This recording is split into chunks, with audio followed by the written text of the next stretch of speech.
From Skadden, you're listening to The Informed Board, a podcast for directors facing the rapidly evolving challenges of a global market. A complement to our newsletter for directors, our aim with this podcast is to help flag potential problems that may not be fully appreciated, explain trends, share our observations, and give directors practical guidance without a lot of legal jargon. Join Skadden partners who draw on years of frontline experience inside boardrooms to explore the complex issues facing directors today. When does a board tell a director that it's time to go? And how important is board refreshment to investors? I'm Ann Beth Stebbins, a partner in the M&A group at Skadden. I'm joined today by two fabulous guests who will be sharing their insights on board refreshment, gained from years of experience in the corporate governance arena. Laurel McCarthy is a member of Spencer Stuart's North American board practice and its Activism, Defense, and Preparedness groups. Elizabeth Gonzalez-Sussman is a partner at Skadden, where she heads the firm's Shareholder engagement and activism practice. I'm really looking forward to getting Laurel and Elizabeth's insight on this episode of The Informed Board. Laurel, a recent PwC survey revealed that a significant percentage of directors would like to see a colleague replaced. Did this result surprise you? Sadly, I'm not surprised with those results. We've seen that for several years with this survey. This year, we saw actually a big increase in the number of directors that felt like two or more people on their board should be replaced. The thing that really does surprise me here is that it doesn't correlate into an increase in turnover. We've been tracking S&P 500 director turnover at Spencer Stuart for nearly 40 years, and it's been consistent at 7 or 8% for the last decade. Boards are not satisfied with their own composition, but yet they're not doing anything about it. That's right. Less than a third of CEOs think they have the board they need to address the issues faced by their organization. So we would think there would be an uptick in turnover, but we just haven't seen it. In these surveys where boards and CEOs are asked if they have the right board or if there's someone who should be replaced, is there a why question that goes with that? We ask, why do you believe these directors should be replaced? The top reasons we see are that their skills and expertise are no longer current. A cultural mismatch is also highly ranked. And then consistent underperformance is the third highest reason for why directors need to be replaced. What about tenure? Having a director on the board for a long period of time is something that I've been reading about recently as being in the crosshairs of activists. Elizabeth, what are you seeing? Well, long tenure has always been a major focus of activists, investors. They want to make sure that boards are composed of independent directors that are actually going to hold management accountable. When companies start to underperform, activist investors will look at the drivers of that underperformance. Often you have 3, 4, or more long-tenured directors. Those are directors that are over 10 years. The activists may say that's probably a major driver of the underperformance. And so it becomes a major focal point. To Laurel's point earlier, the fact that a lot of these boards are not self-refreshing in the ordinary course makes them a greater target if they have one bad quarter or they have years of poor performance. That's where it becomes easier for activist investors to start making a point for board change. We need board seats in order to hold management more accountable for performance. And what about proxy advisory firms, Elizabeth? What are their views on board tenure? They haven't adopted formal policies that say if you hit the 10-year mark, you are over tenured. But increasingly in activist campaigns, you start seeing in their reports and contested elections the issue of tenure, where they focus on boards that have multiple directors sitting on the board for more than 10 years, and highlighting that these directors should be replaced with new candidates that have been recommended by the activists. You do start seeing in many of these ISS Glass Lewis reports the commentary that independence is hampered when they're on the board too long, and when the performance is not great, the nom-gov chair can be challenged, and directors can be replaced. Is it an and test? In order to get the attention of activists, there has to be some underperformance. It's underperformance and then looking for reasons behind that underperformance. The activists may say one of the reasons could be long-tenured directors. Absolutely, right? Like they're always looking at and targeting underperforming companies. And then they look at the drivers. The activists may say the CEO is not performing. So who's to blame for the CEO not performing? Is it the selection of that CEO, or are you putting in comp programs, performance targets that make sense, that really are going to incentivize better performance and hold them accountable? It's a combination. If every company was performing well and you had 50-year tenured directors, maybe people wouldn't complain. But when the performance starts to be less than stellar, that's when this really shows a spotlight. So what are companies doing about this on a clear day? Are they putting in term limits? Are they setting mandatory retirement ages? Laurel, what are you seeing? Let me set the stage with some data related to the S&P 500. 67% of boards report having a mandatory retirement age. That's compared to 73% a decade ago. Most of them are setting this age at 75, which we've seen steadily increase over the past decade. It used to be 70, and then it was 72. Now it's 75. We usually don't see many stats that surprise us in our annual board index, but this one did. We were shocked to see that the number of boards with mandatory retirement ages has been going down over the last 5 and 10 years. Right now, there are only 43 boards in the S&P 500 that have term limits, but that's up from 16 a decade ago. And compared to other countries, we set these term limits exceedingly high. We set them at 15 or 20 years. Compare that to the UK. You lose independence after 9 years of service. The average tenure in the UK is 4.7 years. If you look at the average tenure of departing S&P 500 directors in the US, it's 12.2 years. The policies we have in the US for turnover can help promote regular refreshment, but they can't be the sole mechanism for turnover. Boards really need to be doing their job in terms of succession planning and thinking about refreshment and adopting robust assessments to help with that process. Especially in such a fast-moving world from a technological perspective. Do they need an AI strategy? You may need a new director with that expertise. Back to your comment on shelf life, Laurel, the shelf life of a director may be getting shorter just because the world is changing so quickly. Exactly. And I think we see in our recruitment work a real bias towards recency of experience, especially from the executive team. They want people on their board who know what it's like to have been doing business in today's business environment. And someone who retired even 4 or 5 years ago won't understand the challenges they're facing today. Elizabeth, how are boards and institutional investors thinking about term limits versus mandatory retirement age versus nothing? Laurel identified it quite well. A lot of companies have been more willing to adopt mandatory retirement ages as opposed to term limits. And I think generally it's because nobody wants to be overly prescriptive. They want to be flexible if they get this great director who has amazing industry experience or relevancy to the company. Companies start to get into trouble when they adopt firm policies and they want to make exceptions for great directors. They have to give waivers. When you give a waiver, you have to publicly disclose it and the rationale for doing so. If you're faced with an activist investor, it's an easy target. It's, wow, out of all of the available directors, you couldn't find somebody else to fit those skill sets. I would imagine a lot of companies are going to start moving away from these types of policies.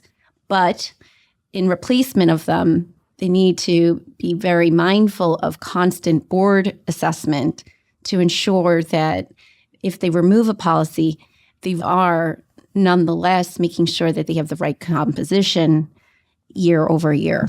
And have you seen boards removing policies? I'm anticipating it because of the reaction in the activist world. When waivers are granted, it really puts a spotlight on a company. Wow, you can't even follow your own policy. What's the frequency of waivers? How often do you see companies granting waivers to term limits? Or is it mostly to retirement age? It really is mandatory retirement ages. That's where I see it the most. Usually it's at companies where they adopted the age too early, like 72, and all of a sudden you have a very vibrant 72-year-old, and there's no need to push them out. It could be the reason why a lot of retirement age policies have been moving more toward 75. Activist investors look at how many board members have served for over 10 years or over 70. And activists may question whether a company has different perspectives in the boardroom. There is an increasing desire to have the younger generation added to boards, particularly at companies that have a younger customer base, or maybe it's technology. Who's best positioned to address some of these, recent technological changes? That ties into something Laurel was talking about earlier. Skills get stale when you're not in the working world. What other reasons might a board have for replacing a director? What does a board do when faced with personalities that just don't click? Oftentimes, the reason a director is asked to leave is recency of experience and that their skills and expertise are out of date. But the second highest reason we see is cultural mismatch, which can mean a lot of things. It can be someone that takes the oxygen out of the room and never takes a breath. It can be someone that asks gotcha questions to management. It could be someone that doesn't understand the role of a director in terms of noses in, fingers out. This is a tricky area where we're really encouraging boards to have courage around these difficult discussions. This is not something that you want to have in your boardroom, and it requires you to address the underperformance. We would recommend doing robust individual assessments with a third party, not every year, but maybe every 2 or 3 years, and acting on that feedback. And it can take multiple conversations. Sometimes we see that directors are able to change their behavior, and sometimes they aren't able to change their behavior and they need to be replaced from the board. Having represented activist investors for almost 20 years leading up to my joining Skadden, some of the issues about cultural mismatch often come in when an activist adds an independent director or a principal of an activist goes on the board. It can really be disruptive, and it's balancing how to deal with that individual. It often backfires, in my experience, to isolate that individual.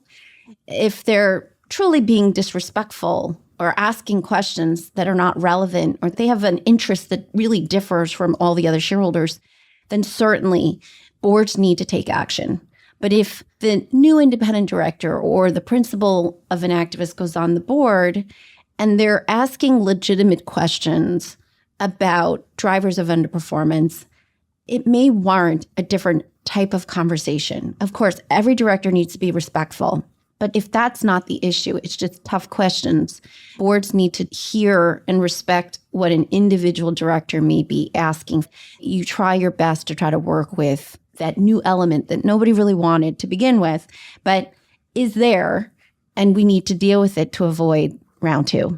I completely agree. You can't just have a rubber stamp board. There needs to be different opinions and a culture that accepts that. When we see the cultural mismatch, it's more behavioral. I heard someone describe adding a new board director is like the first time someone in your family brings a significant other to Thanksgiving dinner. It changes the whole vibe of the dinner and how you interact, and that you need to give people some time to acclimate. When you add that new person to the board, it can't just be, oh, they had one bad meeting. We need to kick them off the board. There needs to be some conversations. I think boards that spend time together in person and have that opportunity to build personal relationships are a more effective board. They understand where the directors are coming from, even if they're coming from a completely different perspective. Absolutely, Ann Beth. I mean, the in-person element is a game changer. I think everyone starts thinking more holistically about how we're going to improve the company's performance, or just generally how best can we represent the shareholders, drive shareholder value. Even Zoom. Before the pandemic, a lot of boards just met over the phone. There was no Zoom. The in-person has dramatically changed a lot of board conversations. Informal interactions and building those personal relationships makes the boardroom dynamic a much more productive and constructive atmosphere. Yep. Laurel had mentioned board assessments as a tool. How effective, Elizabeth, do you think the assessment process is for most boards in identifying areas where individual directors can improve their performance? And are the results of those assessments actually being used to improve director performance and board performance? I think it really depends on who's administering the board assessment. Laurel touched on this before. When you have a third party come in and ask the questions, assess and compile, and then report back to the individual directors as well as the full board, it goes a lot further than if you had a board assessment that's undertaken and driven by the board chair. It becomes harder to have those conversations when the board chair is the one that has to, have those conversations. If it can be blind, as opposed to so-and-so said this, most now are anonymous. The way in which it's structured that's going to be the most impactful. Sometimes the board assessments are just something that get done and nobody really spends too much time thinking about them. There's a lot of important information that can be communicated during those interviews, particularly if you're using a third-party assessment. Elizabeth, do you see boards giving that feedback directly to individual directors, or do you see this more of an exercise in good corporate governance so we can report in our proxy statement? I've seen it go both ways. Sometimes boards really do spend time giving the feedback that's been, received from these board assessments, and there's an honest discussion. But half the time, boards just circulate the responses, and it's not really discussed in depth. And the board members are just left to look at it, and nothing really changes. If you're an investor and you're reading the proxy statement, is there any way for you to assess the effectiveness of that process? Or is everyone's disclosure pretty similar? And if you really do have a good assessment process, how do you signal that to investors? It's the actions taken, not so much the disclosure, that really will determine for an institutional investor if this is a well-functioning board and truly assessing its composition. How many directors have served for a really long time? What are all the skill sets? And do they really have it? A lot of times companies put in their skill matrix and every single box is checked with no real narrative as to what they really bring to the table. It comes down to actions. You don't have too many longstanding folks. You don't have too many with overlapping skills. That's really what's going to be telling as opposed to disclosure. Laurel, what about the matrix? Can companies use the skills matrix more effectively? We see almost all boards include the skills matrix in their proxy, but as Elizabeth said, it's not incredibly useful if everybody checks every box. We would encourage boards to have strict definitions around each category, to think about recency of experience, and maybe to limit directors to only checking 2 or 3 boxes, their top skills. The matrix is a powerful tool to think about board refreshment and succession planning. You can use the data to see what gaps might be coming up on the board. You can reorder it to look at how by tenure or by age, and you can start to see where gaps will appear. It's a bit underutilized because everyone checks every box, and that's not incredibly helpful. Have you seen companies include recency of experience in the matrix or as a factor in determining whether or not a board member has a particular expertise? I don't see it externally very frequently, but internally when we're having conversations about refreshment, and succession planning, it's a huge part of the conversation, especially in certain areas like technology. You could be a retired CFO for a decade and you'll still add value. For individuals that are, former CIOs or CTOs, industry technology is changing so quickly. So what are some things that a board can do to prioritize refreshment? I'll start with you, Laurel, and then Elizabeth. A lot of it comes from the tone set at the top by board leaders, changing the culture to one of, continuous refreshment, that this is not a lifetime appointment. Start by adopting that with the new people, setting expectations about how long they will serve on the board, and understanding that their service is dependent on the needs of the board. It's where the company's strategy is leading. Another thing that we've talked about is robust board assessments. That's what the institutional investors want to see as the driver of turnover. They want to make sure that you are using individual director assessments to make sure that you have the right people and are addressing underperformance. The other thing that's really important is just thinking ahead on succession planning. We're always surprised by the number of boards who are caught flat-footed.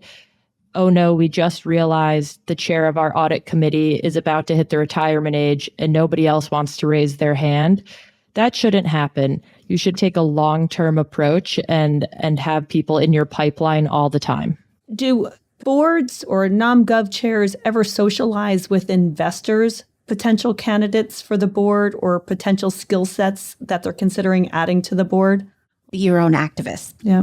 Act before you're faced in a very vulnerable situation where you've got an activist saying your board needs refreshment.